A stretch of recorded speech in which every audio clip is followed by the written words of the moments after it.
All welcome back to my channel. இன்றைக்கி நம்ம வாழைப்பூ கோலா உருண்டை எப்படி செய்யலாம்னு பார்க்கலாம் வாங்க. ஃபஸ்ட்டு அதுக்கு ஒரு 10லேருந்து 15 பல் பூண்டு உரிச்சு எடுத்துக்கிட்டேன், 2 துண்டு இஞ்சி, ஒரு 10 சின்ன வெங்காயம் உரிச்சு எடுத்துக்கிட்டேன், ஒரு பச்சை மிளகா, ஒரு கொத்து கருவேப்பிலை, ஒரு கப் துருவின தேங்காய், வாழைப்பூ நல்லா க்ளீன் பண்ணி மஞ்சத்தூள் உப்பு போட்டு வேக வச்சு எடுத்துக்கிட்டேன், ஒரு 1/4 ஸ்பூன் மஞ்சத்தூள், 1 ஸ்பூன் மிளகாத்தூள், 1/2 ஸ்பூன் கரம் மசாலா, கொஞ்சமாக கல்லுப்பு, ஒரு 2 கிராம்பு எடுத்துக்கிட்டேன், ஒரு சின்ன துண்டு பட்டை, 1 ஸ்பூன் சீரகம், 2 ஸ்பூன் சோம்பு, 4 ஸ்பூன் பொட்டுக்கடலை, ஒரு 4 முந்திரி எடுத்திருக்கேன். பொட்டுக்கடலை தான் பைண்டிங்காக எடுத்திருக்கேன்.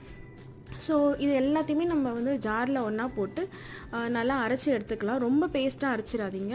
இந்த கன்சிஸ்டன்சியில் எடுத்துகிட்டு இதை நல்லா பால்ஸ் மாதிரி உருண்டை பண்ணி எடுத்துக்கிட்டு நல்லா சூடான எண்ணெயில் போட்டு ரொம்ப இது பண்ணக்கூடாது, மிக்ஸ் பண்ணக்கூடாது, உடஞ்சிரும். ரொம்ப ஸ்லோவாக ஜென்டிலாக ஹேண்டில் பண்ணி நம்ம பொரித்து எடுத்தோன்னா சூப்பரான வாழைப்பூ கோலா உருண்டை ரெடி.